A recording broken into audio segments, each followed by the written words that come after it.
আসসালামু আলাইকুম দর্শক, আশা করি ভালো আছেন। আজকে কথা বলবো বিশেষ প্রতিবেদন থেকে।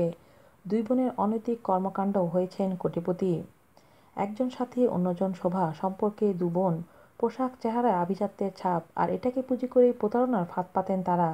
এ ফাঁদে আটকা পড়ে ইতিমধ্যে অনেকেই হয়েছে নিঃস্ব। তাদের বিরুদ্ধে হয়েছে মামলা।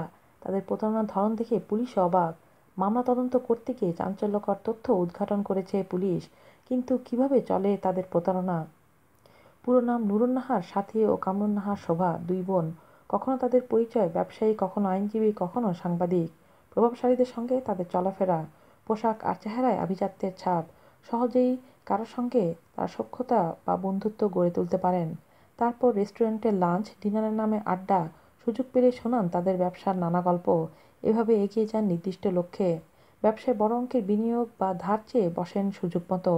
বিনিময়ে লভ্যাংশ দেওয়ার লোভনীয় প্রস্তাব। মূলত ব্যবসার নামে প্রতারণা তাদের এই পেশা। এই চক্রের শিকার হয়ে সর্বস্ব হারাতে হয়েছে অনেককে। কোটি কোটি টাকা লুটে নিয়েছে তারা। এমনকি তাদের বিরুদ্ধে আইনি ব্যবস্থা গ্রহণ করার কারণে উল্টো মিথ্যে মামলায় ফাঁসিয়ে দেওয়া হয়েছে ভুক্তভোগীদেরকে। সাথী ও তার ঘনিষ্ঠদের বিরুদ্ধে বিভিন্ন থানায় দায়েরকৃত মামলা তদন্ত করতে গিয়ে চাঞ্চল্যকর তথ্য পেয়েছে সংশ্লিষ্টরা। সংশ্লিষ্টরা জানান, সাথী ও শোভা অত্যন্ত চতুর, যে কারণে কোটি কোটি টাকা আত্মসাতের পরও তাদের কিছু হয়নি। উল্টো অভিযোগকারীরাই তাদের ভয়ে ততস্থ হয়ে থাকেন। ভুক্তভোগীদের মধ্যে জাহিদুর রহমান ফরাজি জানান, 2015 সালে সহকর্মী সানজিদা লাবণীর মাধ্যমে নুর নাহার সাথীর সাথে পরিচয় হয়। পরিচয়ের শুরুতে সাথী জানিয়েছিল সে একজন ব্যবসায়ী। প্রতি মাসে একাধিকবার তাকে ভারতে যেতে হয়। ভারত থেকে থ্রি পিস এনে ঢাকায় বিভিন্ন দোকানে বিক্রি করে। এমনকি এলিফ্যান্ট রোড সহ বিভিন্ন স্থানে তার নিজেরও শোরুম রয়েছে। এতে অনেক লাভ, কিন্তু প্রয়োজন মতো টাকা বিনিয়োগ করতে পারছে না সাথী। প্রতিটি থ্রি পিসে কী পরিমাণ লাভ হয় তার হিসাব দিয়ে তাকে আকৃষ্ট করার চেষ্টা করা হয়। আগ্রহ জন্মে জাহিদুর রহমান ফরাজি ও তার সহকর্মী সানজিদা লাবণীর। একসময় কৌশলে টাকা চায় সাথী। সাথী জানায় বছরে 20 ভাগ করে লভ্যাংশ দেবে ফরাজিকে। কথা চূড়ান্ত। কথা অনুসারে ওই বছরের 22শে ডিসেম্বর প্রথমে 6 লাখ টাকা দেন ফরাজি। কিছুদিন পর লভ্যাংশ হিসেবে কিছু টাকা দেওয়া হয় ফরাজি ও সানজিদাকে। ওই বছরের 22শে ডিসেম্বর থেকে গত বছরের 3রা মে পর্যন্ত ফরাজি দেন 60,16,000 এবং সানজিদা দেন 80,40,000 টাকা।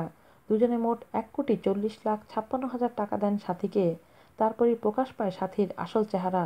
নানা টালবাহানা করতে থাকে। লভ্যাংশ দেওয়া দূরে থাক, মূল টাকা চেয়েও ফেরত পান না ফরাজি ও সানজিদা।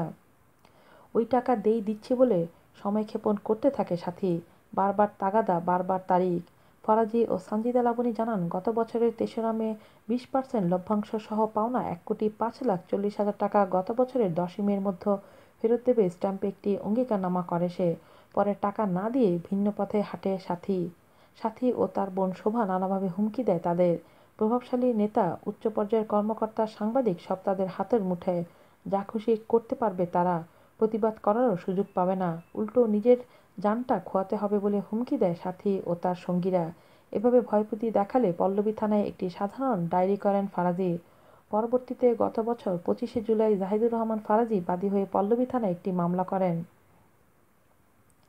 কামাল বলেন, সাথী ও শোভা কখনো সাংবাদিক, কখনো আইনজীবী পরিচয় দিয়ে হুমকি ধমকি দেয়। এমনকি একজন মন্ত্রীর নামও ব্যবহার করে হুমকি দেয়। এ বিষয়ে গত বছরের 17ই আগস্ট পল্লবী থানায় সাধারণ ডায়েরি করেছে কামাল। একই কৌশলে 2012 সালের 13ই জুলাই ঢাকার আশুলিয়ার দুর্গাপুরের ফরহাদ হোসেনের কাছ থেকে 14 লাখ টাকা নেয় সাথী চক্র। টাকা চাইতে গেলেই ঘটে বিপত্তি। গত বছরের 11ই আগস্ট ফরহাদকে হত্যার হুমকি দেয় নুরুন নাহার সাথী ও তার স্বামী আবু হানিফ এবং তাদের ঘনিষ্ঠ জন জুয়েল চন্দ্র সাহা।